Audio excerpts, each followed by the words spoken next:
We are here. I'm very excited to say that we're here, podcast number 7 for Ducks Don't Get Cold Feet. And do we have the cyber royalty in the house?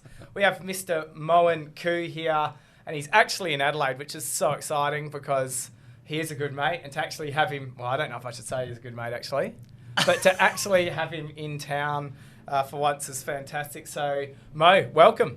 Thank you, mate.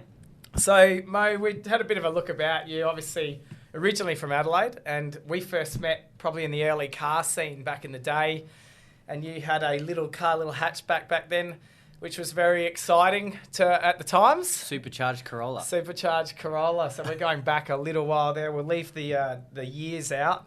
But in saying that, that's how we met, really, and that's sort of been a lifetime friendship so far, which has been super cool. So I'm really glad to have you back in town. And one of the things early on in the piece when we talked about Moen is that you've had a pretty interesting upbringing. So Sure. One of the things that we noticed before you went into cyber security, and I remember you used to be into games quite a bit, there's no doubt about that. But one of the things that I've picked up that you were doing is you used to be a stunt person. Is that true? I don't know where you dug that up from, but yes, that was where I first started out. So what sort of movies are we talking about? Like, you come across as the Asian karate fighter. Well, karate is generally associated with Japanese. I have no Japanese background. Let me just put that out there to start off with. But I could beg martial arts is definitely... I could beg to differ. There's a Corona to match up with the times of the Coronas here. And cheers. Cheers, mate. Moen's about to make an interesting conversation, I think. Yeah, so when I first came out of high school, we got into making films, and myself and a couple of friends, we took it pretty seriously, and we started shooting some action films. And we actually entered into the 1998 Young Filmmakers Festival, and we won the People's Choice Award with something that we put together there. And we went on to do a number of other things, and I moved into a film and television company called Imagination Entertainment, which was way back in the day. Yep. And ended up running one of their online businesses there, and that's kind of what got me into tech. Just like that, like it starts off. So the reality is, you could have been the next Jackie Chan. Had I had the funding behind me to pay for the action movies that we were making, yes. And I'm still yet to see one of these movies, so I am interested in it. But in saying that, in your upbringing, we're going to talk about cybersecurity, but in your upbringing, and did you have a fascination with technology, or were you the usual kid like me collecting comics and just doing things like that, or were you more of a Lego, put things together sort of man? Neither, actually. I was always into the great outdoors. I was into mountain biking. I was into BMXs. I was into skateboarding. I was never into technology. In fact, I couldn't think of anything I'd rather not do than tech. Wow. As I was growing up. So that's a U-turn. So at what time did you think that, maybe I'll have a look at this technology thing? And bear in mind, when we were in probably our 20s, the internet was just coming out for being more adaptable. Yep. And let's face it, I can go back to school, and we weren't even using the internet when we were at school. So, yep. Jesus. Yeah. That. And I'm not a boomer. I'm just putting it out there. We're Generation X. I'm happy to say that. But, you talk about how we've adapted. We've been brought up with technology. Mm-hmm. Is that the way you saw it? Yeah, no, not really. So where I first kind of got into sort of thinking about technology as a solution to a problem, where, let's take a step back. So my dad had one of the biggest sort of private accounting practices in Adelaide at the time. And big back then was like he had 20 accountants, let's say. And one thing that I always remember growing up, I used to spend weekends there, folding newsletters and putting them in post boxes and stuff like that as I was growing up. And one thing that I always remembered was there was a room inside his office building, which was called the filing cabinet room, and that was under lock and key. That door, was pretty much locked most of the time. And when it was open during working hours, every accountant had a key to their own filing cabinet drawer. My dad had the master key to all of them, but they all had a key to their drawer, and that was just always stuck out in my mind. And then one day, when I was in high school, all of a sudden the filing cabinet room disappeared. All the filing cabinets disappeared, and on everyone's desk was a computer. And I remember asking my dad, so how do you now know who's accessing what? He's like, oh, you don't need to worry about that anymore. This is the age of computers. Obviously, looking back now, a very naive statement. But back in those days, everyone was thinking that. Especially the ones that were not from our generation, that were from our generation. This was just so foreign to them that they just took it for granted that this is the way the world's going now. This is 90s? This has got to be late 80s. This has got to be late 80s, right? Because most people can cast, people that are alive, most people go back to... That's rude. Most people that go back to Windows 97, like that to me... That's Windows 95, mate. Yeah, so those two, that to me, I can distinctly remember. So that was very early days. So you probably are talking late 80s? Yep. Wow. Yep, late 80s. So you've come in and you're like, well, what am I going to do now? I'm not doing any more postage? So basically, I'd stopped doing postage at that point, and I was right into my martial arts and into my mountain biking. But that thought always stuck in my head that I just can't, I can't accept, what my dad's saying is normal and we just don't need to know anymore. It just didn't make sense. And as you start to get into technology and you understand how file systems work and things like that, then you start to realize this is worse than not having a lock and key on a filing cabinet drawer. This is far worse because who knows where it's going, and it can go anywhere in an instant. And in fact, it was going everywhere all the time. And, if you're talking about an accounting firm, that's very sensitive information. It's not just credit card details and things like that. It's actually much deeper than that. It's about what people are spending their money on. And you're in the retail game, you know how important that is, right? And, even today, wind the clock forward to, what are we, 2020 now? Yep. There's still so many organisations that just don't get how important it is to defend and protect that information. There's so many individuals out there of all ages, shapes and sizes that don't understand. I remember... I was living in London at the time when Facebook came out, when it really went big. And I remember saying to my wife at the time, this is not going to end well. And she says, what do you mean? I said, well, just be very, very careful about what you post. Once it's up there, it's done, right? And people used to tell me over the years, well, no, I've got privacy settings switched on, and, only my friends can see it. And I'm like, that's complete bullshit. Yeah. Excuse my French. But it's complete bullshit because at the end of the day, how many people does Facebook employ? Thousands. Yeah. Hundreds of thousands maybe by now, right? And every one of those people that may have access to your data can do something with it that you don't want them to do. So this concept of privacy is only finally, think about it. I was concerned about this issue in the 80s when I was a kid. And only today we're starting to grapple with what does privacy really mean, and actually starting to put some controls in place, starting to make organisations accountable for how they deal with our data. It's a serious issue.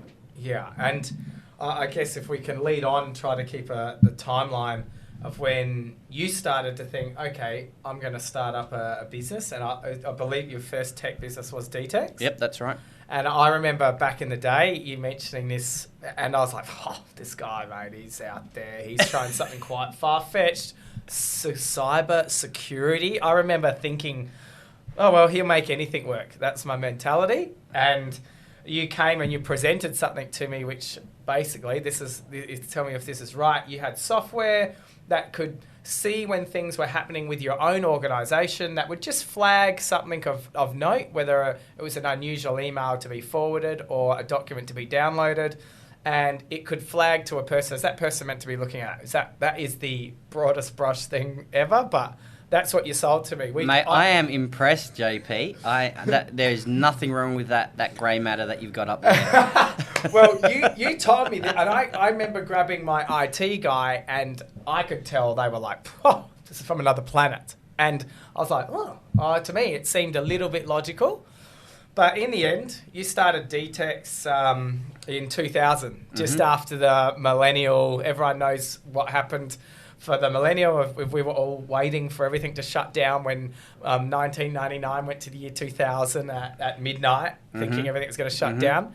nothing happened, Mm-hmm. right? And then you come out in 2000 saying, hey, I'm going to set up this business called DTEX. So how did you get to that role? Yeah, so there was a lot that happened before that. So bring that idea and that concept of, how can you possibly not know, employ 20 accountants, 100 people, 1,000 people, 5,000 people.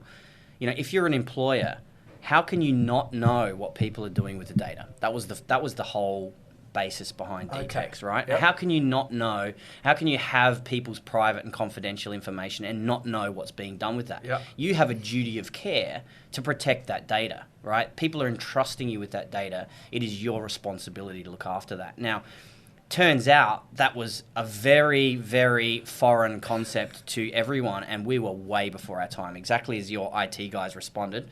The whole world responded in the same way. Yeah. And so we were very, very early in that thinking, but I was pretty sure that there was going to be a time when people would realize that this had to be taken care of, right?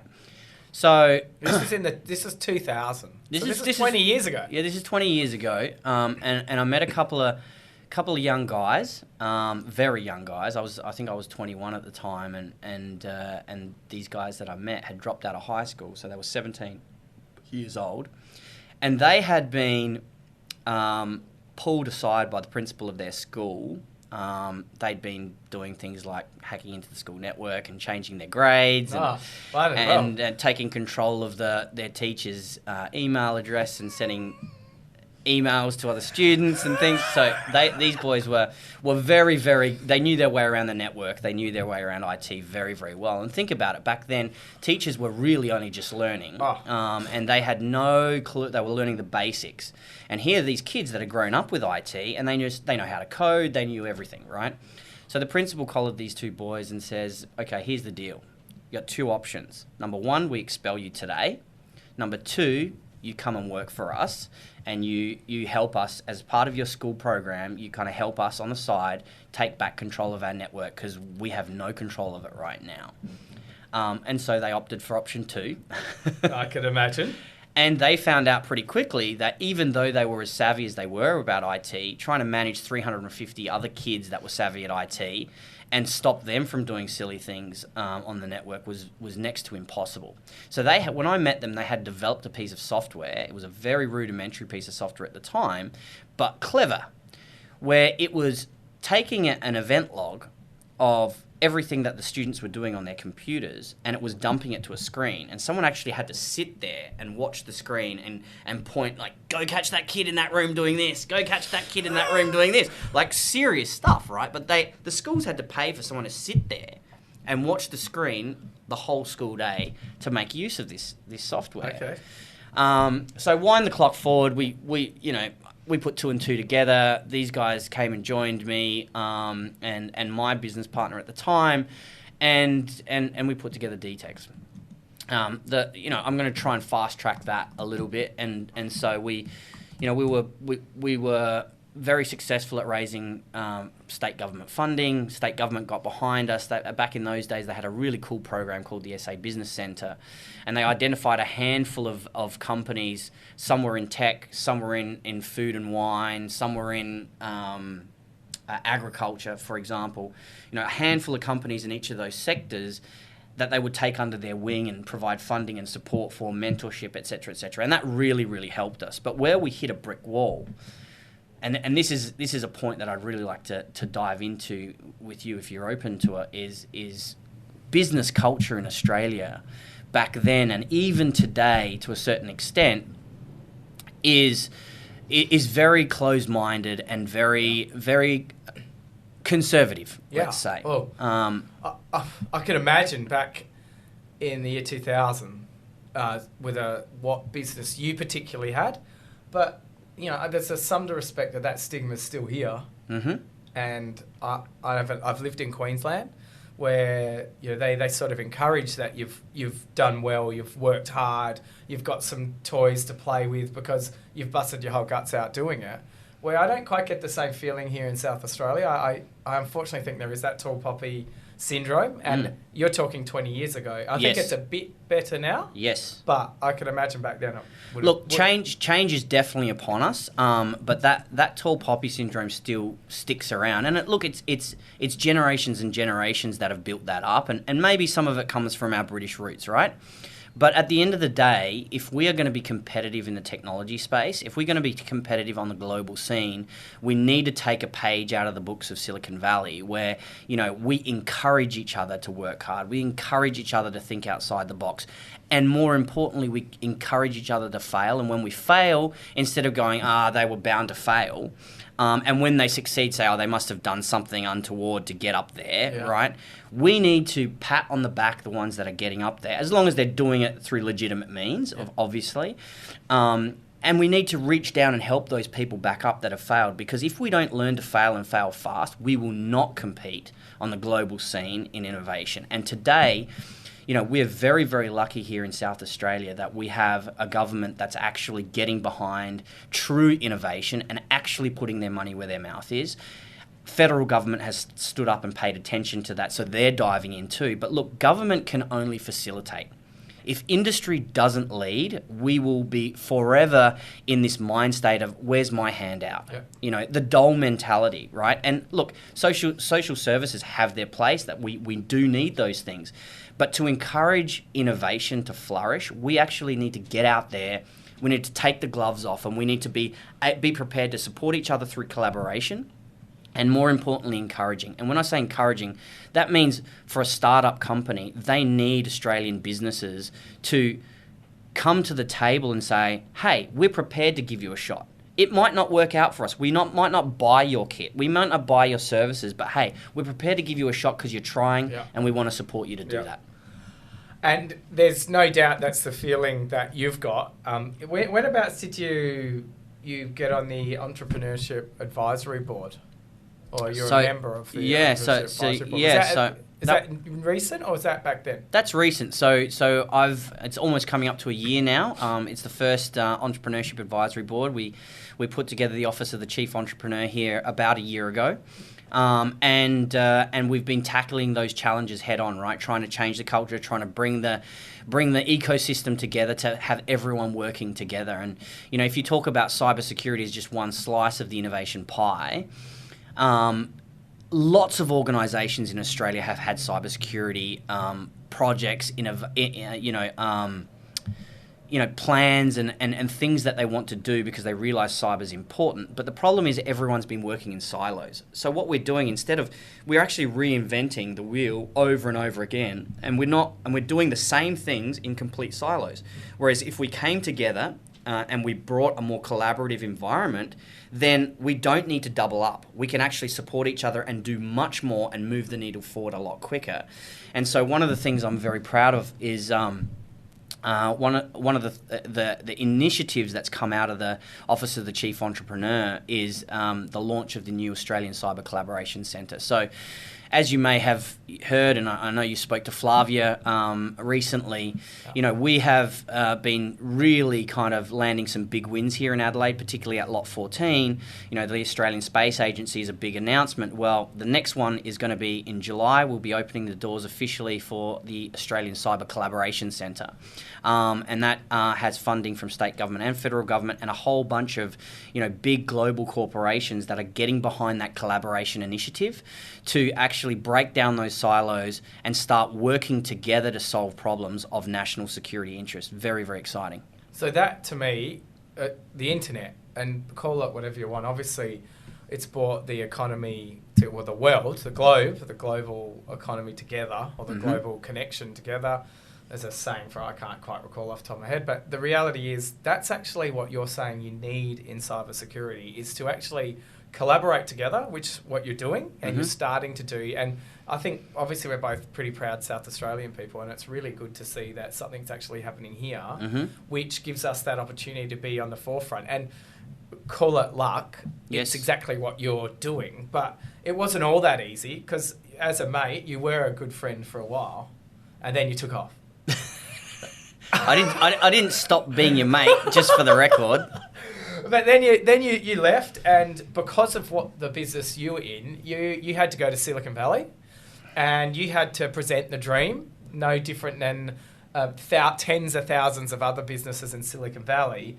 How did you find that experience as a young, 20-year-old kid going over there, just starting your own business? I mean, that would have been quite daunting. Yeah, it was, look, not being the sharpest tool in the shed, I took the longest journey to Silicon Valley that you can possibly imagine, right? So as a young entrepreneur trying to make it in the business world, it's always about the cash, right? Yep. And it's always about, how am I going to make the next paycheck? That's the startup world. Everyone that's ever done a startup before of any shape or size, they know that's the initial beginning of the journey.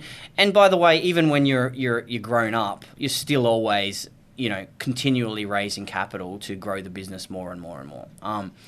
But look, at the beginning, it was particularly tough. And, when I raised my first little bit of funding, professional funding, of 450,000 Aussie dollars, my competitors in the US were raising 20 million US, right? So what that does. Like, it puts them on steroids instantly.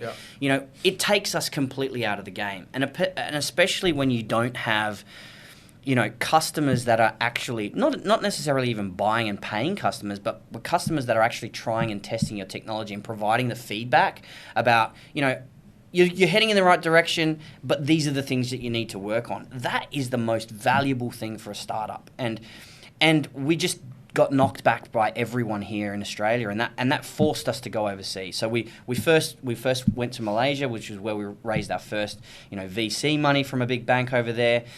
We then ended up having to go to London, and that's where we really grew the business, is where we really kind of started hitting it out of the park. That's right. You went to London first, then you went to Silicon Valley after that. Okay. Yeah, that's right. So you do it. How long's this journey taking? So from the time you had to leave Australia? Yeah, so we left Australia 2005, and then we moved to London in 2007. And the worst possible time, look, wind the clock back, starting this business in 2000 was 3 months before the big tech bubble burst, right? So worst time ever to start a tech company. So we hit that recession right from day dot. Yep. So that took us, we were starting at zero, we went into the negatives. That was how we started off. We then ended up landing in London 2007. We were doing really well in that first year. Then the bubble burst and the GFC hits, right? Yep, worst place to be on the planet at that time. All the banking industry, government, all going down.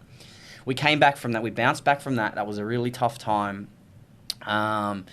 And we bounced back from that. And then, 2010, we had a really strong business starting to build. And then 2013, you may or may not have heard of a company in the US called FireEye. Yeah. But in 2013, they went IPO, and they were the biggest IPO in cybersecurity of all time back then. I remember reading the newspaper and thinking, geez, why can't that be me, right? Yeah, that's you. That's the goal. That's there. Why can't that be us? And lo and behold, a couple months later, the guys that invested in FireEye, Series A, B, and C investors, reached out to us in London and said, look, we've just exited this business and we like what you're doing. The whole balancing privacy and security thing is a big deal right now. You've managed to land some big, heavy accounts and deliver well. We'd like to come out and visit you in London. So one of them came out, met with our customers, and then, the rest is history. 2014, we moved to the Bay Area. We raised our first $15 million US, and then we've been off to the races ever since. And that's kind of the how we got there. So what's your, when you look back at it, and there's lots of people that look up to what you're doing in the cyber, security arena, what advice can you give to someone that is looking to acquire VC money on a large scale? Well, I mean, there's lots of things to think about, right? And you want to be, if you're going to go raise VC, you want to be doing it for all the right reasons. And so, now actually one of the things that I'm really impressed about here in Australia is we're actually starting to develop maturity in our venture capital industry. I think it's the very first time that we're starting to get a mature industry down here, one that can compete on the global scale, and that's really important for us. And one of the things that we're trying to do here with Lot 14 at the moment in the space arena, in the AI and machine learning arena, in the cyber arena, is actually attract Silicon Valley down here, and we've actually started to do that. They're actually paying attention to what we're doing now.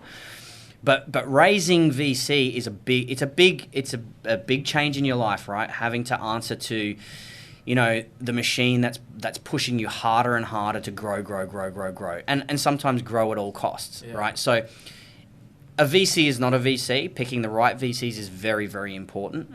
It's not just about money. It's about what they bring to the table, and it's also about the personality sitting around the table too. That's very, very important. So, serious consideration. And I would say if you're an early stage company, there are stepping stones to take before you get to the VC, and that's an important consideration too. So picking the right person. You can say that with everything in life, can't you? Sure. It's about knowing who you're dealing with and what you're doing. Sure. So let's break it up a bit. We've got a robotic arm that's in our warehouse. It's one of 7 of these randomly selected robotic arms in the world. So when it makes a mistake picking on our line, it sends a photo to the other arms around the world. That is pretty clever. It's using AI technology. Can that get hacked? Is it connected to the internet? Yes. Well, you know the answer already. That was a loaded question. I just want to know, I guess it comes down to if someone wants to be hacked or if someone is trying to hack something, what would be some of the reasons that you see hackers do things in that you've seen in your time? You would have seen a lot of hacking, all right? I'm just assuming. Yep. What is it that you think a hacker looks for, or are there different hackers like black hat, white hat, blue hat? What do you see they're looking for, or are they just looking for a vulnerability? So there's every colour of the rainbow hat right now, right? So it's moved on a lot. But let me tell you, you're asking exactly the right question. And today, unfortunately, a couple days ago, I got off the phone with a principal of a high school here, which unfortunately got attacked by a piece of ransomware, which completely locked them out. And this is happening all the time to everyone. Yep. And that's because hackers have become less choosy. The bulk of the hackers that are out there, it's all about money. For most of them. I'm not talking about nation-state actors or people that are disgruntled and activists. That's a different situation, but they're the edge cases. By and large, the hacking community out there is out to make money, and they're out to make it as quickly as they possibly can. So they are searching only for vulnerabilities. They are looking for holes and ways they can get in and ways that they can exploit people on the other side of that vulnerability. That's literally what it's all about. So if you're an individual or if you're an organization, you want to become the most expensive target for them. That's the race. Yep. It's an arms race. Let's not be confused about that, right? If you make it more expensive, if you, John Paul, are more expensive to hack into than me, then who are they going to hack? Yeah. Right? Yep. Simple. And nowadays they use AI to do most of the hacking too, right? So it's not a person behind a keyboard. They're just punching away. Yeah, they're on the dark web. They're buying tools that they can just fire off and automatically, randomly hit as many nodes as they can all across the internet and see what comes back. Literally, that's what it's all about. So I've had a look at the dark web. I've gone. I don't want to hear any more about that. Yeah, but I have seen where people are selling I forgot the line for the Corona. Indeed. Because we're in Mexico. It's Corona time. I have seen how they're selling software for things, right? Whether it's they're selling Visa cards, and these sites are probably not legitimate, I'm assuming. But they're selling details so you can pick up 1,000 people's email addresses. And I have seen software that says that it does this, this, and this. I just looked at it as wouldn't I be skeptical of buying a piece of software off someone that's hacked it for me to use to hack or not? Is it is it a fair trading field that I'm happy to get that information, but I'm happy to get rid of it and then not follow it? Would they have a backdoor entry into it? So you are clearly not an established dark web user. No, not at all. Yeah, let's be clear about that. You are a random tourist at best. Because if you were someone that spends a lot of time in that arena for specific purposes, then you would know where to go. And literally, for those that don't know, the dark web is a full-on business ecosystem. It is a marketplace. Yep. It is a marketplace where you can buy and sell anything that you want, illegal or otherwise. And, you know... Well, you can trade shares. Yeah, of course. Yeah, you can trade shares in dark web organizations. Yep, that are very, very successful. And these are organizations that buy and sell personal details as their core business. Is it hard for the average person to get their head around that, guys? You can actually quite easily go onto the dark web and buy any drug and any weapon of choice, and even things that harm people. Do you think the average person, do you think, oh yeah, I know about it, but they think it's too far-fetched and not unbelievable? Or do you think... Well, I think that's probably true, but it's stupid. It's just pure naivety. I can't understand it. And that's because I know it implicitly, right? And you know, we're constantly having to deal with the fallout from individuals and organizations that fall foul of that. And it's scary stuff. People ask me why I don't have Facebook or, Twitter or Instagram, let alone LinkedIn. Yeah. And, my marketing team still gives me shit about not having LinkedIn, but I'm like, no, I don't need it. If I want to meet someone, I'll meet them. Yeah. And maybe I'm lucky. I'm lucky I have the ability to go and meet people, right? From all different walks of life and circles. But the point is, the second you have stuff on the internet, it's there for anyone to get at. Whether, whatever protections you put around it, there is always someone that can get to it. And so that worries me. And rightly so. Let's go back into, so we're talking a bit about cybersecurity. When I usually catch up with you, you have a bit of a rule about no one's allowed to have their phones on them. and call it crazy, but I was recently in Japan, and one of the guys had one of these massage guns. Have you ever used them? They're amazing. No. They're absolutely amazing. Never typed it, never did a search, never did anything. Then all of a sudden, Instagram, every third ad is these massage guns. Because obviously, I believe the phone listens. Is that an assumption that you think's true? Or do you think the algorithm's just so clever, it knows when I've typed in things, it just remembers that? It could be both. And it could be comparing and contrasting between those two points of knowledge. That's a very politician answer. I'll let it go because there's no doubt this fucking thing listens. And there's no doubt in my mind. And it's actually quite interesting to see when you are interested in something and you type it in, whether it's an Instagram, it really knows. And it starts to tailor. It's actually very clever. And when I talk about really knowing, I've been on TikTok, it's doing my head in because that algorithm on TikTok is unbelievably scary of how accurate it is. And my mate, he likes Asian chicks and he likes four-wheel drives, and his TikTok feed is full of Asian chicks in four-wheel drives. In four-wheel drives. Oh man, and it is, right? So I've got no females on my TikTok. But well, now let's not look. So, but it sort of goes, oh yeah. Then because you can't skip on TikTok, you have to watch it. Very clever algorithm. It's the smartest out of all of them. I'm just about to wean off. Bang, it's got me again. I'm just about to wean off. Bang. It's like a crack addict. TikTok. Yeah. And it's very clever. And the data they are collecting, Chinese-owned company, not allowed to use the actual app in China. Mm-hmm. The data they must be collecting is frightening. What sort of data do you think data collection or big data, it's been talked about for probably since you've been in the business, but they're really starting to talk about how important that data is and how many data fields is attached to one person, for instance?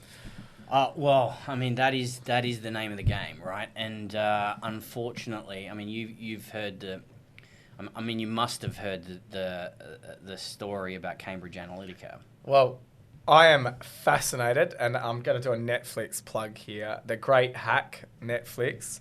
It is the best documentary I've seen about how your data, which you've given up, and let's face it, you talk about things you're not on, and you have a look at, you're on a platform, you're on it for free, there's 1 billion people on that platform, and they're all doing it for free. People still don't even realise that their information has been sold all around the world. And to me, that Great Hack, the Cambridge Analytica, when I watched that, that blew my mind away, and I thought I had some ideas. So, what's your? You would have been in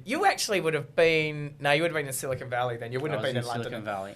Have you seen the movie? I've seen the movie, and I know a lot more about the background than just what's in the movie, right? Well, haven't you come to the right place? Yes, indeed. Can you talk about it? Well, I will talk about it because this is something I'm especially passionate about. And there's only one way for us to control it, which is by controlling the amount of information that we share, we as an individual, we as citizens of whichever country, choose to share online with any provider.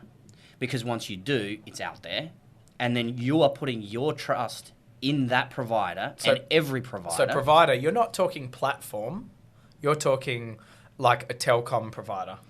Or are you talking? I'm talking in general, right? So I see Facebook as a provider as well, okay, right? Because they are a provider of a service, and you share your data with them.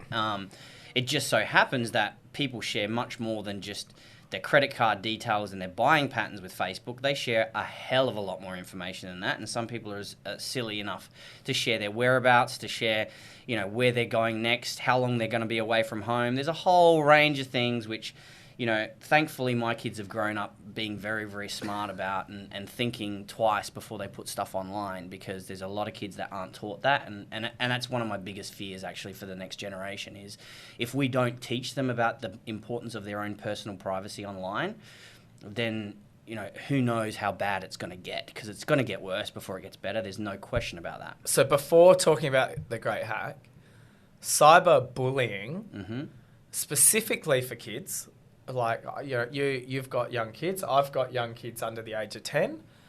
How do you think the only way that I believe they can deal with it is education?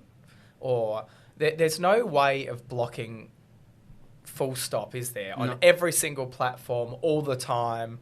Is there a way that could be stopped? Or what do you think? How do you think cyberbullying can not destroy, which it already has? It has destroyed many kids' lives. Yep. Many kids have killed themselves because of social media. Yes. How do you think it's going to be in another 5 years' time? Because I think it's already really bad. Well, in another 5 years' time, I think that depends on exactly what we do today. I think we're at a pivotal moment here where we can make a difference and we can change the outcome for 5 years from now. But we have to remember that we have to reverse the last 10 years of what's been happening, where this generation of children have grown up since the age of 1, 2, 3 years old on a screen, right? And in some cases haven't been taught about what to think about before you actually put your finger on the glass, right? And swiping left and swiping right and swiping up and swiping down. And that is a problem. And if we are just going to rely on the educators to do the job, we will lose the fight. Yep. Because it starts at home. Yep. And it starts with the parents. And if the parents aren't prepared to get educated about this, and if the parents aren't prepared to actually take an interest in their child's online screen activities, and that's not just, like, I had this conversation with my son last night. Yeah, but Dad, I'm doing my homework. I don't care what you're doing on that screen. How long today have you spent on that screen? It's not whether it's productive, non-productive. It's eyes on glass, Yep. right? Versus eyes out in the world actually getting out there in the world and meeting people and doing things. It's that social interaction and that interaction with the planet Earth is critical and important for it to be balanced. But when they're on a screen, the content that they're exposed to, the people that they're communicating with, is very, very, very important. So, is there ways of protecting that? Like, I look at my kids; they're on YouTube Kids. Yep. So that has no ads, but there was that going back a while. I forgot the name of this character that people thought was it'll come to me, real scary character. That halfway through, this thing said like, grab your teddy bear, put it in the oven, like it was. It'll come to this. So this was hysteria, right? Talking about the platform, and I was like, so halfway through it would be a Goldilocks, and then you watch it. Oh yeah, it's Goldilocks, and then 10 minutes in, Goldilocks literally massacres everyone on the screen, and it was some psychopath was putting it on. Apparently, I call bullshit, right? Didn't see it with my own eyes. Only saw this is what happened, and people are on Momo. That's what it was. It was Momo. And people were up in arms about this Momo character. And then a friend of mine posted, this just happened. And I said, did you see it with your own eyes? Mm. And they then go, oh no, a friend of mine saw it. So how much of it's bullshit? But I'm assuming that's a real life case, right? And my girls are young, really young. Mm-hmm. So I go forward 5 years, and you must be seeing it now. Your kids have access to they're more connected now than we ever were. Yeah, we used to have to bloody ring each other on a landline, which, mate, then you run the gauntlet of what parent's going to be there, and you sit around the corner with your parent listening to every single thing that you say. Yeah. Even worse when you're trying to tune chicks. Right? Terrible, right? Terrible when you're trying to tune chicks, and everyone did that from our era, and now it's on their watches, it's on their phones. They could be communicating with a fucking pedophile for all I fucking know. Yep. And we don't know. Yep. And these people that groom these kids, mm-hmm. they're very clever. Mm-hmm. They're not silly at what they do. Yep. And as much as I think you and I think we're street smart people. Mm-hmm. I think we pick up on things a lot quicker than, probably lucky for me. My kids seem like they're book smart. Good on them. Yep. But they might not pick up on it as quick as someone that realises, hang on, they're the not sort of questions you should be asking. I mean, it happens all the time. It's happening every day. Every day. How do you think that stops? Well, okay, so I can only tell you about the kind of principles that I adopt in my home. Yeah, I want to hear those. So my son he's like an encyclopedia. So the other day, My 9-year-old daughter comes up to me and she asks me, how does lightning get made? I'm like, well, it's in the clouds. Yeah. She's like, wrong, Dad. I don't get it. And I'm like, I don't get it either. It's a really good question. Go ask your brother. Yeah. Because he's a 15-year-old literally an encyclopedia. There's almost nothing you can't ask him about trivia or fact that he doesn't know. And the reason he knows that stuff is because he spends time on YouTube and he spends time online researching interesting stuff of all different kinds of nature. Yeah. Now, I never want to stop that because that's given him an ability to kind of soak in all that knowledge in a way that in our generation we could never, no matter how smart we were as kids, not that you and me were very smart as kids, but talking about even the smart ones, I mean, today's a different ball game.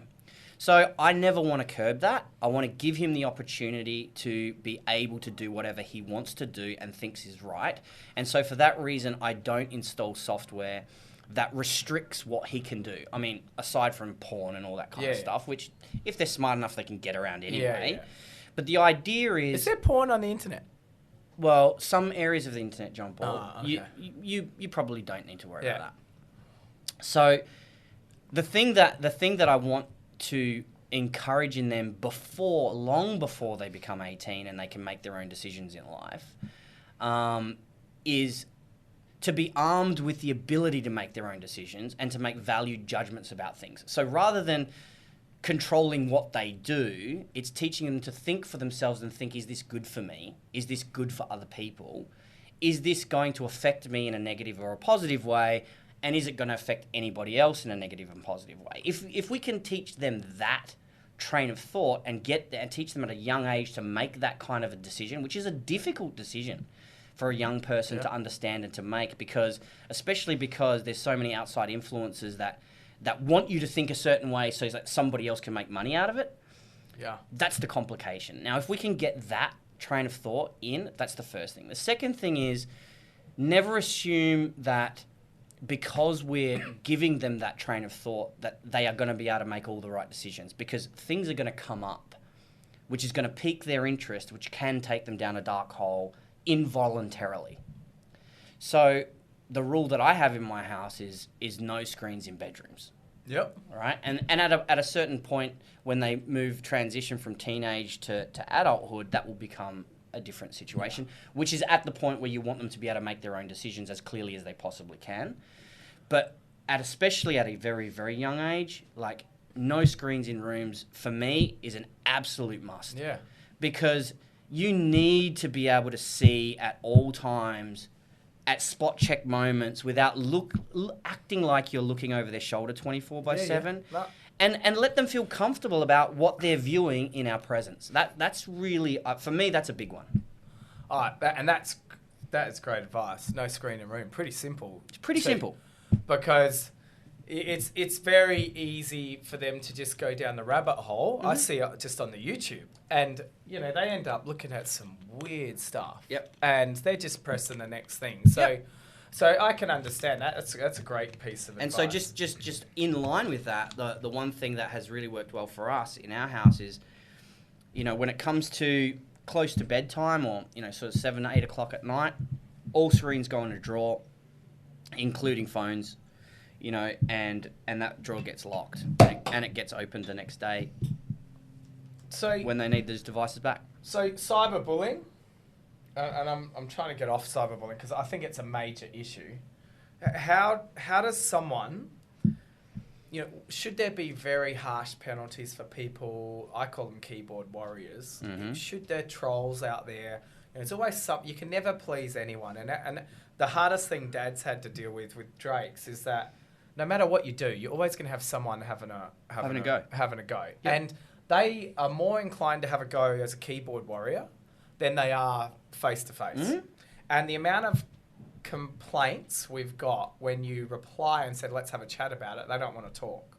Quite happy to type whatever they want, but when you actually say to them, how can we make it better? That's all we want to do as a business. Yeah.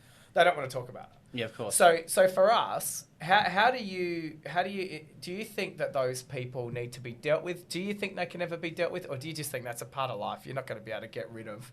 And I guess there's a difference between someone bullying until someone kills themselves, mm-hmm. or someone that's just having a go because they want to have their point of view.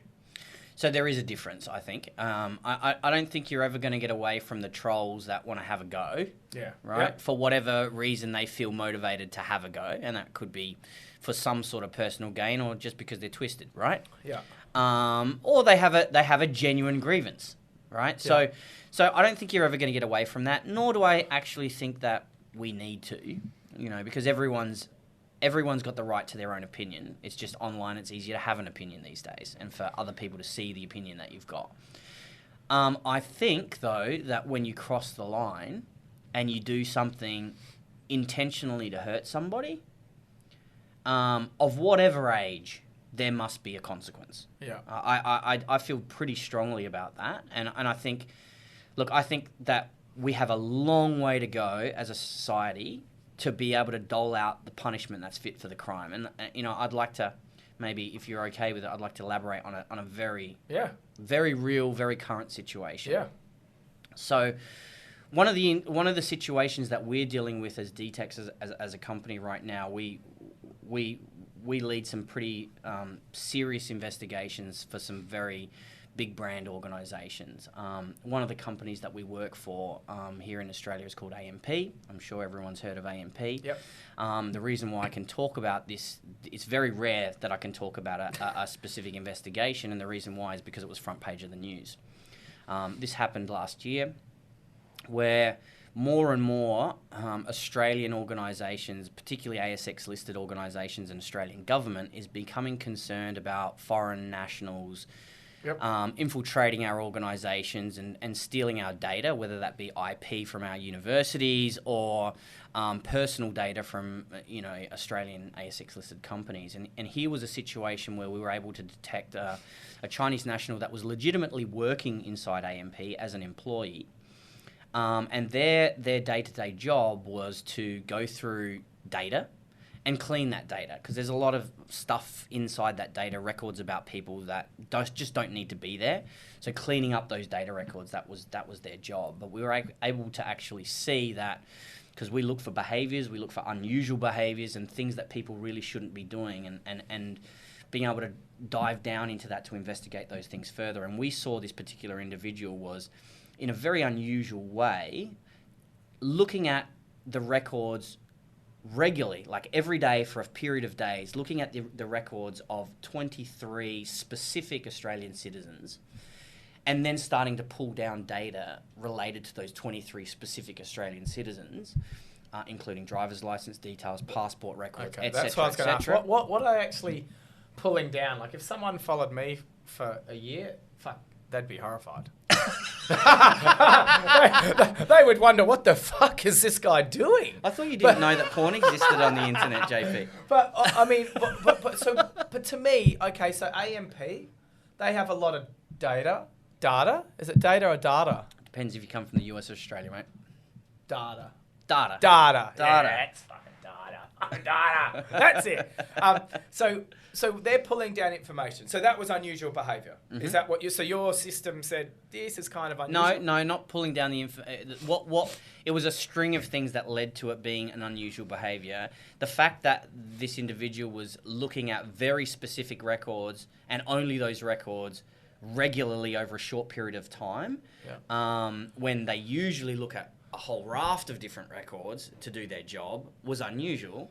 And then when we saw them bringing it down into aggregating that data to one place, those combination of things were extremely unusual, and so that triggered an alert in our system. And then when we saw that and we raised it with AMP, we were led to immediately bring in the AFP, Australian Federal Police. And so we started that investigation, and we were actually able to. So obviously that individual had found out that something had triggered. And how? We're not 100% sure, but he look, a tip off? Maybe he just suspected something. Maybe someone said something to him, right? Yeah. But at the end of the day, he disappeared, and we were actually able to catch him as he was trying to board the plane with his wife and child back to China. Fuck yeah, well done. And we caught him at the border. Wouldn't be in a hurry to get to China at the moment. Right. And the first thing that he said was, "I'm not guilty."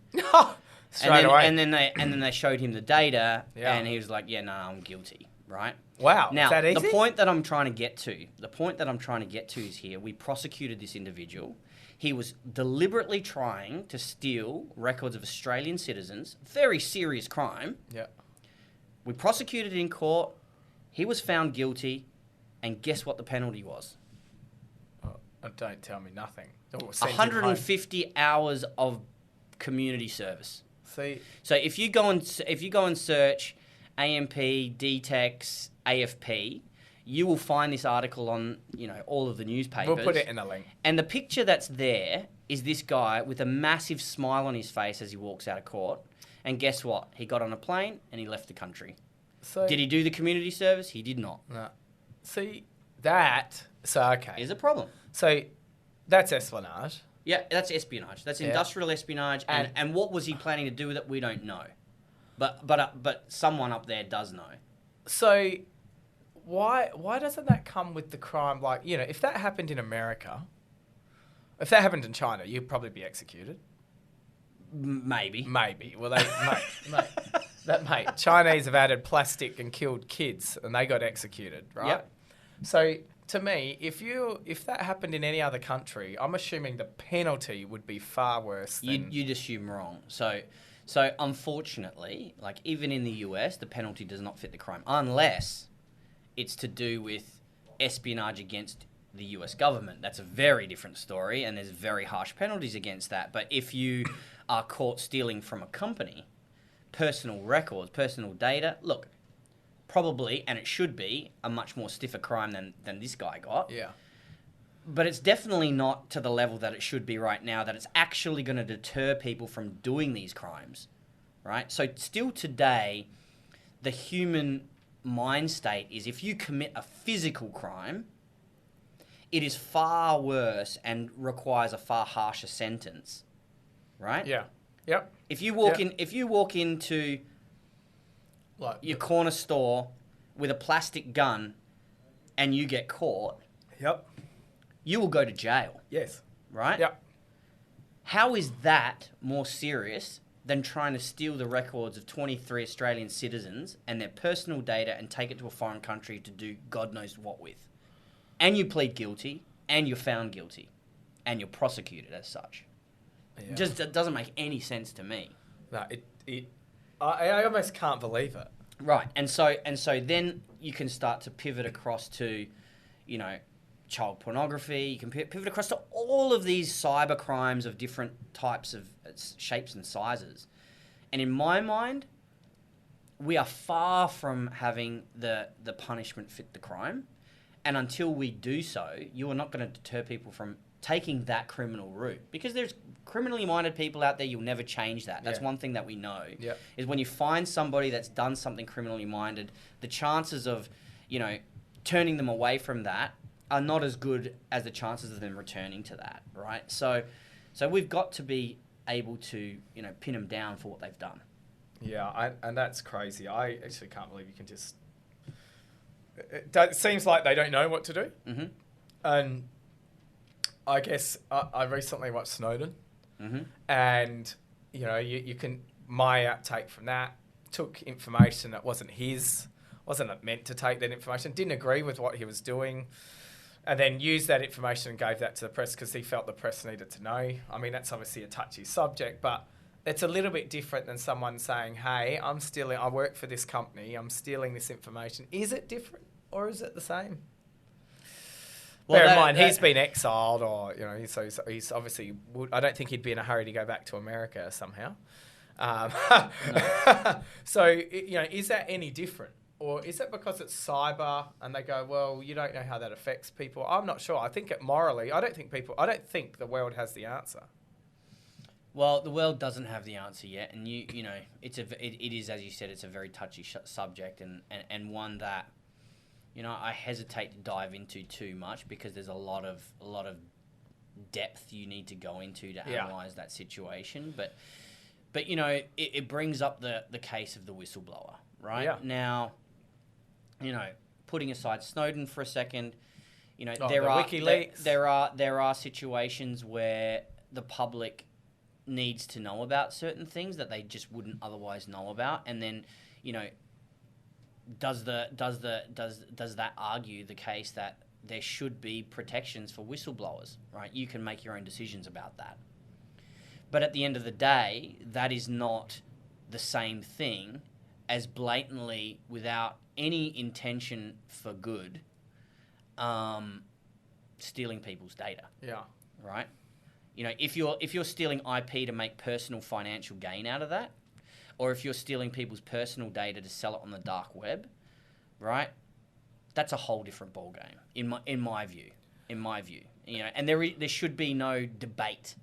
Yeah. You know, the Snowden thing and the whistleblower thing, there's a hell of a lot of debate around that, and I don't really want to get into it because I have my own personal views.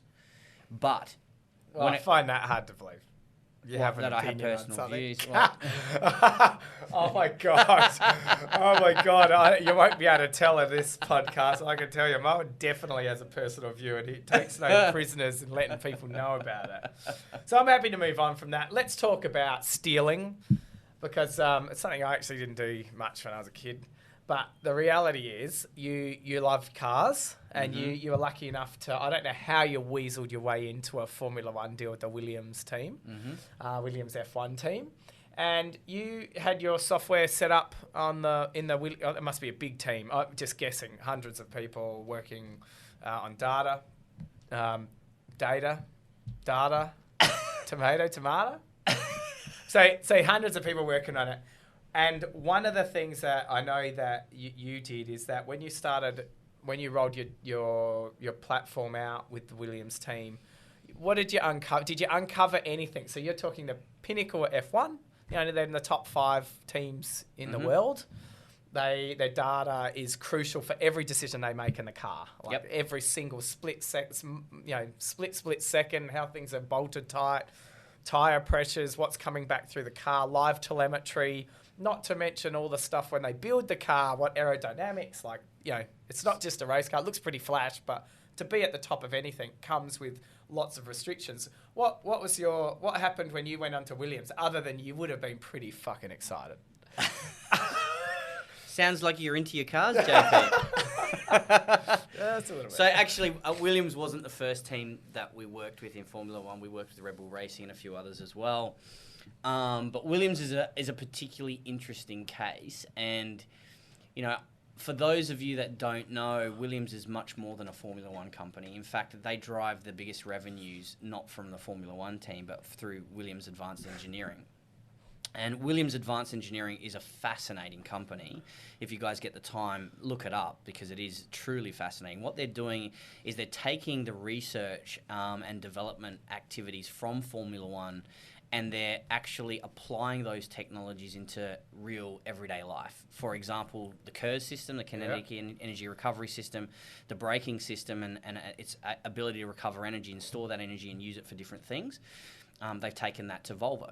And Volvo now uses it in all of their new truck fleet to save fuel on their trucks. So pretty cool, right? Tesla has the ERS, the electronic recovery system. Mm-hmm. And when you take your foot off the accelerator, it's regenerative braking, charging battery. Yep. It's actually incredible. It's incredible. And a lot of the newest technologies in the automotive field that are being applied to, mass manufacturing in the automotive field is coming out of research that's done in the Formula One space. And Williams Advanced Engineering do a lot of that, right? They're one of the leaders in the space. Right.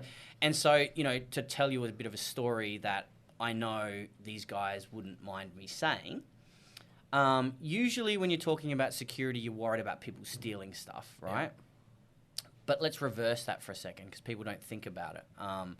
One of the cool investigations that we ran for Williams when we pretty close after we started working with them was they said, we're being pulled into a case where we've hired an engineer, and this is the Formula One space, right? If you're an engineer in Formula One, you're always going to be an engineer in Formula One because your qualifications are that, and it's very, very sharp and narrow, right? So you spend your life jumping from Ferrari to Williams to McLaren and then back to Ferrari again, right? That's basically the roundabout.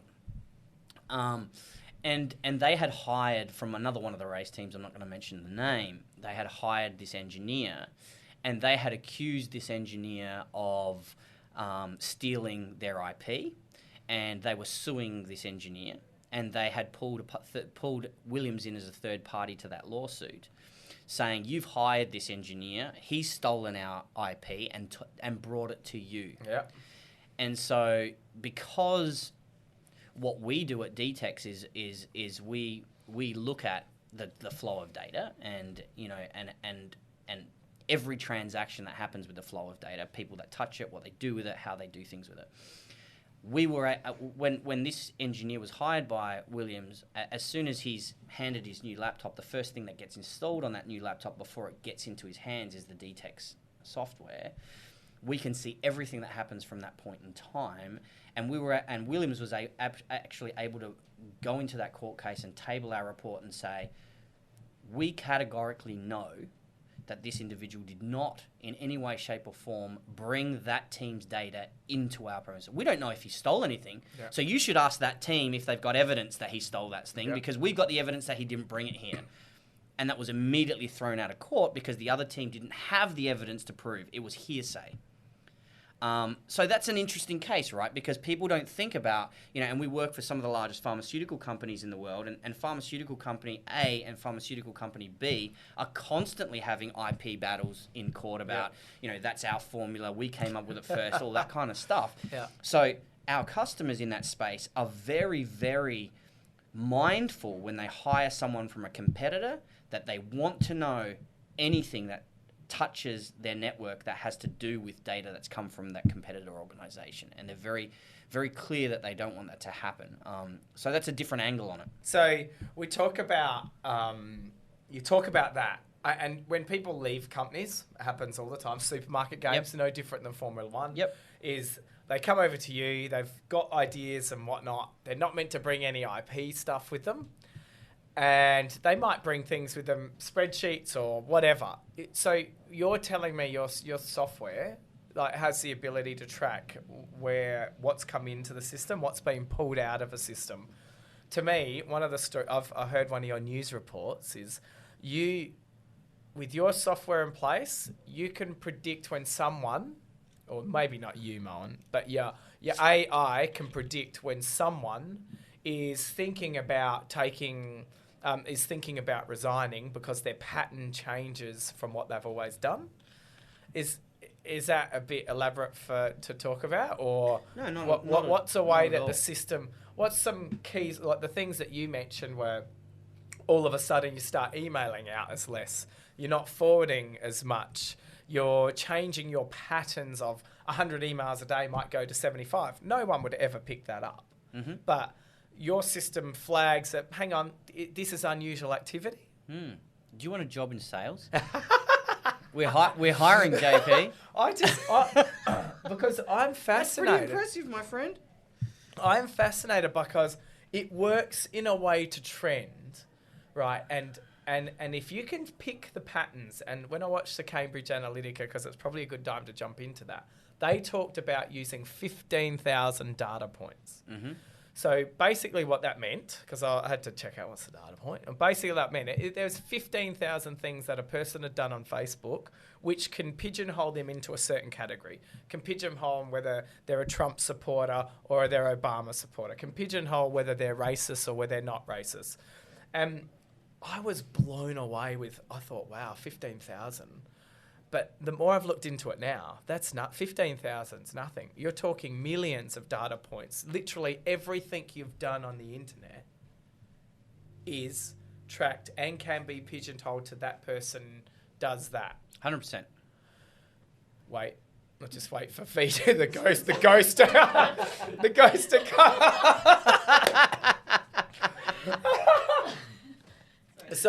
So 15,000 data points I thought was a huge thing, right? And then the more I looked into it, we're talking about million sets of data points on an individual. And the Cambridge Analytics, it to me is the most compelling documentary I've ever seen on cybersecurity ever. And what got me was I knew this sort of stuff was happening, but to actually see a case where it happened, do you think that they are in the wrong? Cambridge Analytica? Yeah. Definitely. But the data was there. Well, look, I mean, this is the most touchy subject when it comes to technology, and it's morality. Yeah. It's walking the fine line of morality, Yep. right? And there is no law that tells us what the fine line of morality is. You as a human being need to make that decision for yourself.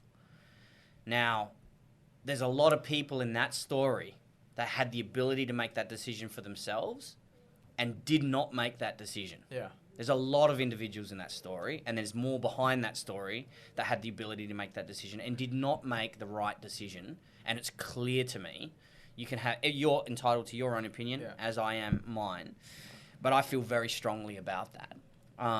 Because to be trawling the internet for information about how all of these millions and millions and millions of voting citizens think, and to swamp them with misinformation, which is going to specifically change their mindset for your own personal gain. In my mind, I don't know about yours, but in my mind, that is absolutely 100% not moral.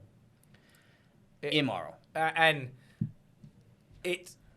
I call it is a bit of brainwashing. And at the moment, we've got the coronavirus. It's 2020 in the world.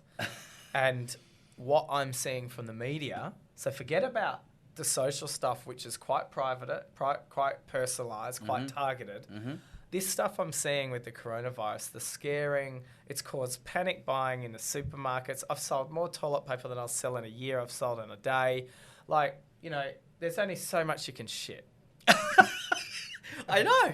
I still can't figure it out. Right? So to me, that's mass media causing this. Yeah. And we all know big time. Fox, CNN, they all have their own personal opinion, right? I think Murdoch owns one of them, right? But when you're talking about individual, and they are individuals, individually targeted stuff, and what Mo's alluding to is that you'd get sent ads about either being a racist or not, or if they knew you were racist by your patterns, by what you liked, what you didn't like, what you commented on. This data AI was running full analytics on what you were typing. You were saying, oh, yeah, I hate gays, or I like gays, or, you know, I'm gay, like, and it would sit there and have that pigeonhole. Then it would say, oh, yeah, I hate black people, I hate white people, I hate you. And it would pigeonhole again. And it was getting so accurate that it could individualize people. That's unbelievable. I watched that and went, holy hell. But here's what you might not know, JP. Good. This is what you're here for. So, after Cambridge Analytica, the world pointed the finger back at the original source of the problem, which is Facebook. Right? Which owns Instagram now as well. A big company.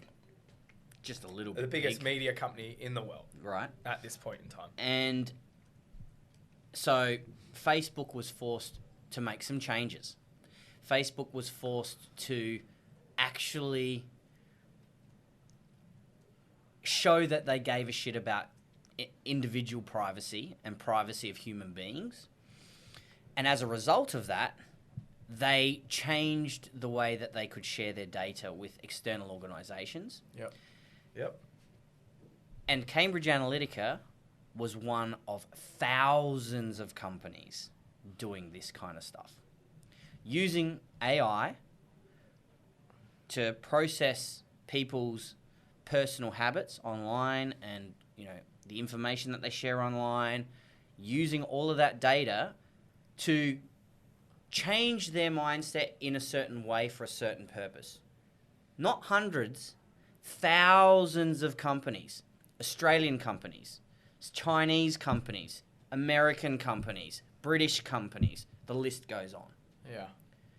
And those companies got shut down overnight when Facebook said we are no longer sharing that data with you. So think about that for a second. Cambridge Analytica is the one that had the focus spotlight put on them for obvious reasons. Well, even a documentary brought out on Netflix. What about the other thousands? Well, the thing about Cambridge Analytica, they said we were meant to not use the data anymore, right? And they continued, we forgot to delete it. Is it really just like, we forgot to delete it? Obviously, they didn't forget. Well, but I mean, come on. To still use it, that's immoral using... But was it okay if they were still in a contract with Facebook? Would it have been okay then? And it was okay. That's why they could do what they did? Well, that's where, for me, morality has to take the high ground because, you know, let's face it, our justice system has been designed over many hundreds of years for whatever purpose, and whoever's had influence on that, you know, for right or for wrong, the laws are the laws. But does that just mean that because we're following the law, we can do anything we want within the law? I mean, come on. Yeah, it's very interesting, and I think anyone should go and watch it. In saying that, we talk about the things that they did using data. You're still seeing, obviously, there's mass data collection being used. What do you think? Do you think there's a place for people to control citizen JP? Well, mate, funny you should mention that because... To control my own data. So if you want to buy some Google, you got to pay me 0.001 cent. If you want some Facebook, you got to pay me. Do you think there's a way to bring back that data where me as JP, I own all the removing of it, I own the security owner, I control who's using my data because I want them to. So for me, I'm a fan of Stance socks. So if Stance, you ever listen to that, you can send socks to me, no problems, to send at head office. But I talk about them all the time because I love their branding. I love what they do. I'm quite happy for Stance to use data about me. My foot size, what sock I like, thick. Well, it's actually I like the medium cushion. Thanks for that. That was really important for me. So I don't need it too high. There's Christmas. You can just lock it in now.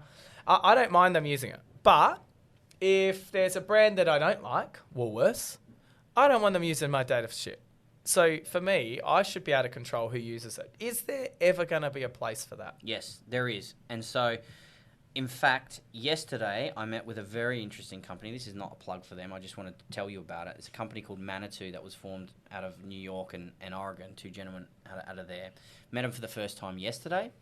Very, very interesting piece of technology that what they're proposing to do is to deploy this platform for all the large consumer-based organisations out there that have lots of consumers that they deal with, where they suck in private personal data, like Nike, Amazon, like Drake's Apple, Food Markets, okay. like everybody. Yep. Everybody that deals direct with the consumer, Yep. giving them the platform to be able to say, there's all these data points that we have on you. You as our customer have the right to tell us what we can use and what we cannot use. Here's the table. You go and check the boxes and you say, you can have this, you can't have that. You can use this, you cannot have that. Or you can have this but not share it with others, etc., etc., etc. A pretty cool concept, something we've been needing for a very long time, where it finally gives that ability for the end user, the citizen on the street, to be able to say, yeah, I know you've already collected that data because maybe I was stupid enough to give it to you in the first place, but because you're a trusted provider and you give a shit about my privacy, you're giving me the ability to take back control, at least to some degree. That's a big step forward in my books. Wow. Yeah. Well, I've heard of something like that happening here, right in Adelaide as well. Mm. So, in fact, you should probably speak to this person from what they've done because they're definitely built.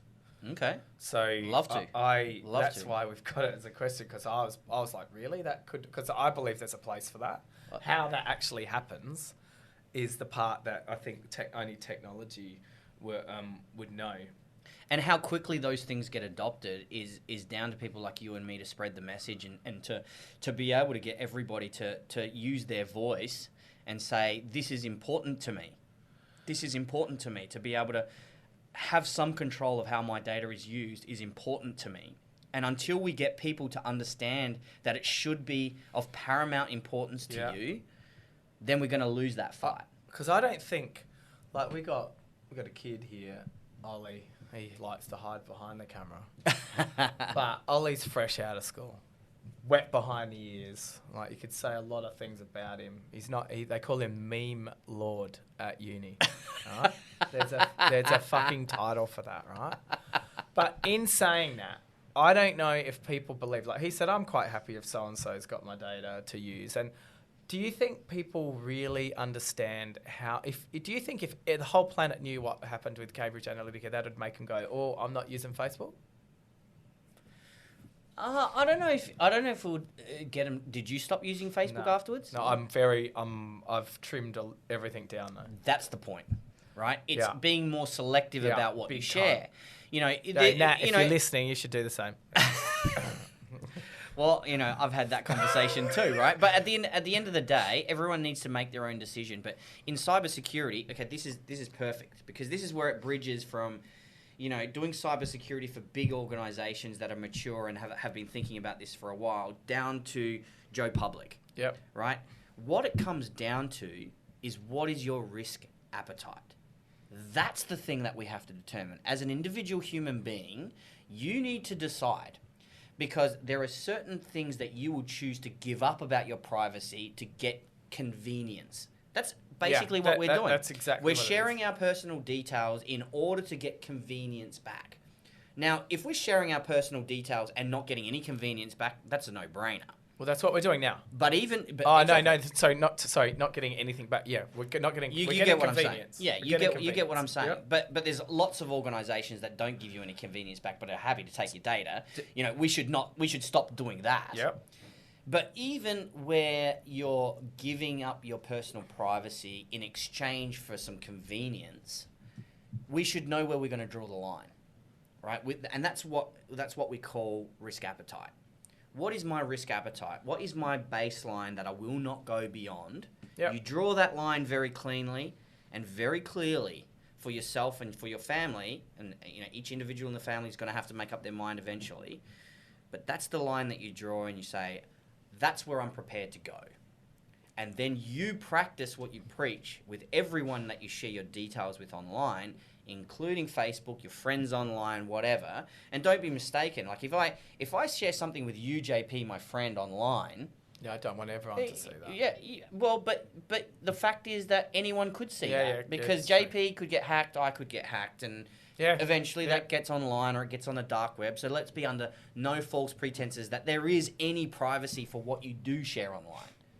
What you share online stays online. It's there. Someone can access it somewhere, somehow.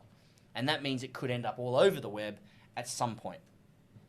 So that's got to be a very clear understanding. So you set that baseline for risk appetite, and then you deal with everything online with that mind state, if that makes sense. Yeah, that's a great way. And you can look at it like if someone's doing your superannuation, you could be young and full of it and be high risk. And when you get older, you become a lot more selective with where your money's going because your earning capacity basically shrinks, or depends how life goes for you. But it's a similar thought pattern. Yes, exactly right. No, I like it. I haven't looked at it like that. So with you growing up, what's probably been the biggest challenge that you've had in business that you've had to address?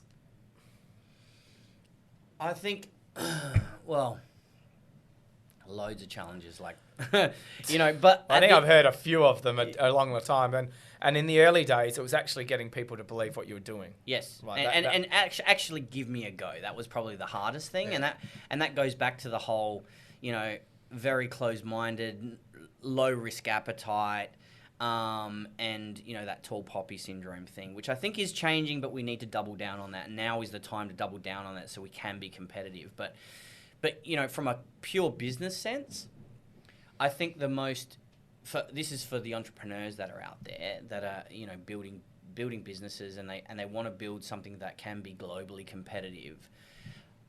I think the biggest lesson for me was choose your customers wisely. Yeah. Because when you're growing up and you're a startup company and it's all about making $1, right, to be able to survive from one week to the next, you'll have a conversation with anyone. And anyone that remotely could resemble a customer, you'll have that conversation. You'll put your every ounce of energy into that conversation. But the sooner you can mature your thinking to say, not every conversation is a good conversation. And, these are the types of customers that I'm going after. And these are the ones that really can give me some value back. And that might not be value in money in the early days. It might just be value from a honest, open conversation. Yep. Right? Those are the things that you need to think about, because the amount of time I wasted having those conversations with anyone who would listen, you spin cycles. Yeah. And those cycles cost you money and they burn runway. Yeah. And runway is everything. So, the sooner you can figure out what a qualified customer looks like, qualify in, but more importantly, qualify out. Okay. And don't have those conversations with the ones that are not qualified in.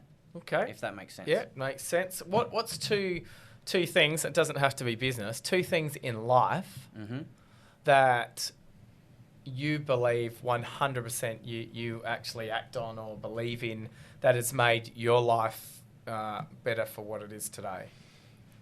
Well, I think I'm still on that journey. I don't think I've fully baked that pie. That's a good one. But look, the one thing that pops straight into my head is I'm constantly thinking about the next generation. Yeah. So I definitely try to consciously be in the moment. I try not to live in the past or the future. Right? That's me. And my wife told me a good one yesterday. She said that she heard from someone else that if you have 1 foot in the past and 1 foot in the future, you are pissing on the present. Is that gold or what? Is that gold or what? Yes. That is so gold. I'm not one to piss on the present. Yeah.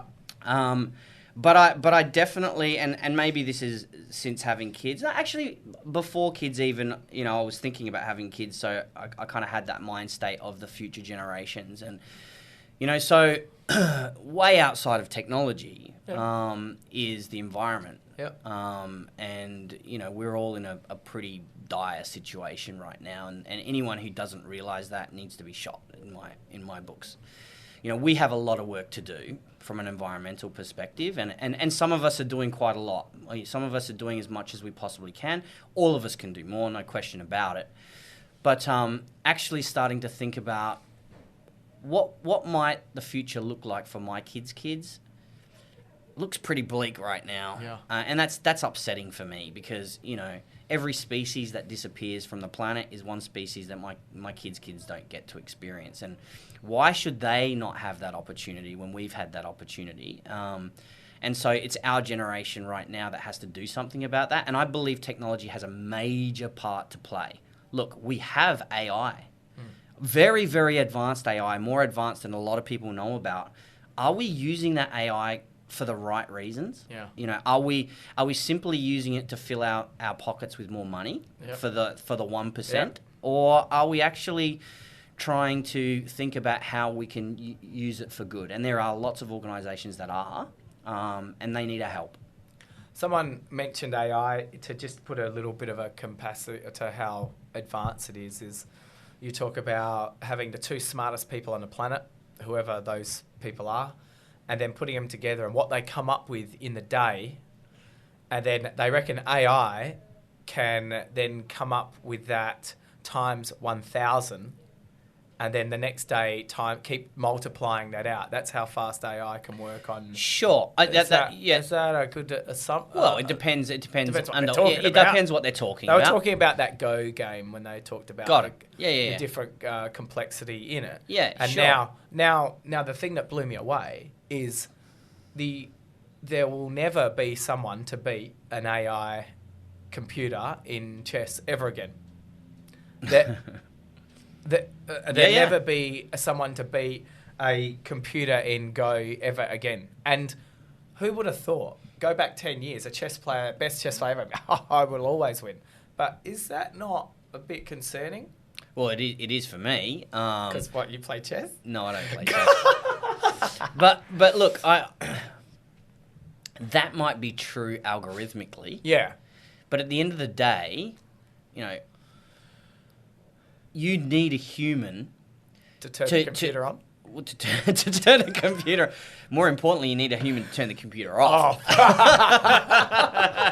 And I know Elon Musk would agree with me, as would Sacha Baron Cohen. Yes.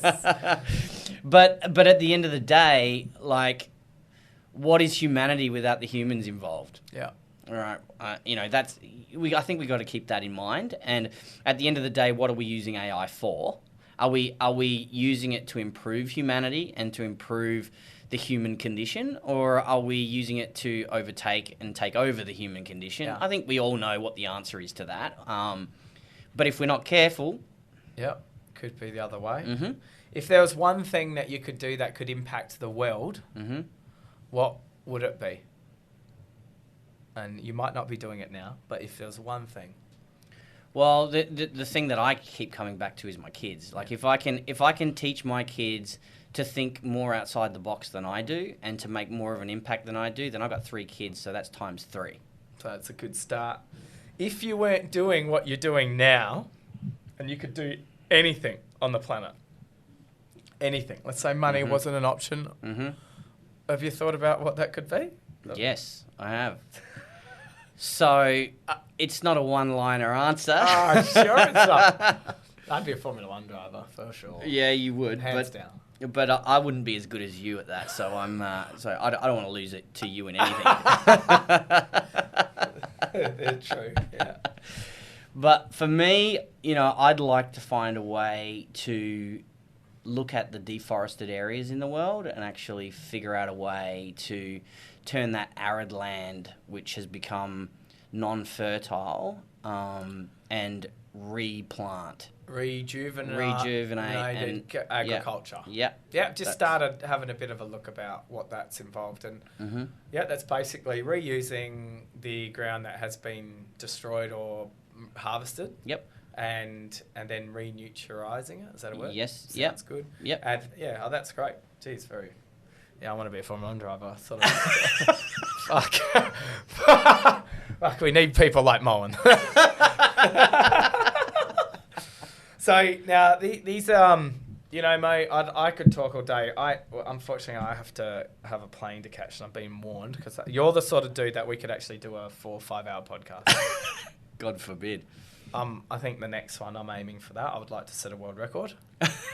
Well, not a world record, because I think Harvey Stern, I think he's done over 24 hours on. Yeah, that would be fun. We could do that. We could. That would be very funny. But now I'm going to ask this of everyone that comes in here. Yes, if you were a superhero, what would your superpower be? And if you got a name for the superhero, I'm happy. But what would your superpower be?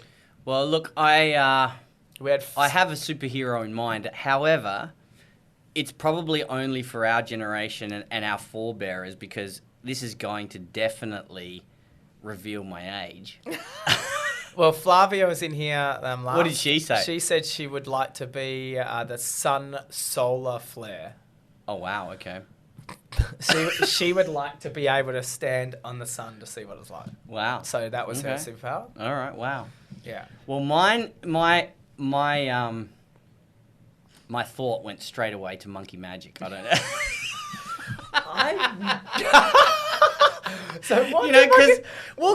Because he's a little bit naughty. Yeah. He's always thinking outside the box. Yeah. He's always getting in trouble. But he's always on the right of good and always trying to do good. And he's always having that fight between, good versus evil and how to stay on the righteous path. And, I think that's my life summed up. And he rides around in a cloud.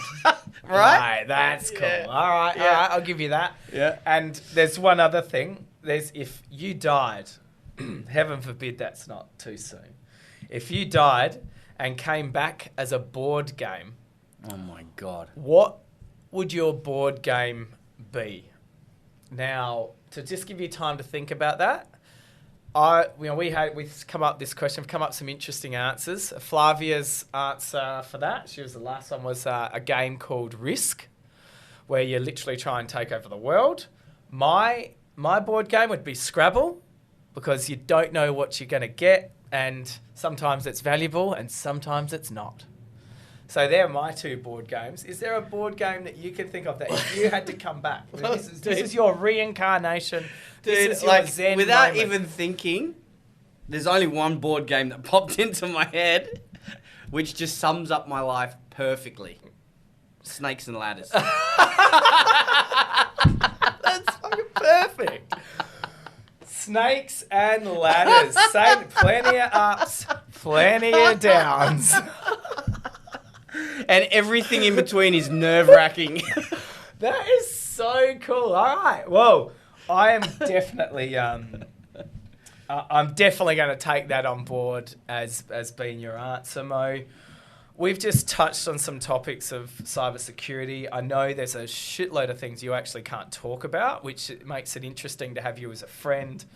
And it's really good that you get to be able to talk about some of these things, because I think the world, we hear about cybersecurity in our exec meetings, it comes up, our board meetings, but what are people really doing about it? And you've said it today in a nutshell, is doubling down on your private security, your private information is yours, and you need to make sure that you're owning it. And that's the way forward. And it's really good to hear from someone that's actually doing this, and someone that's actually seen what happens when data does get misused or when it's not. And I appreciate you. I thank you for coming in. You're a very good friend, and I appreciate it. And awesome. Thank you. Thank you, JP. Yeah, Appreciate boy. it.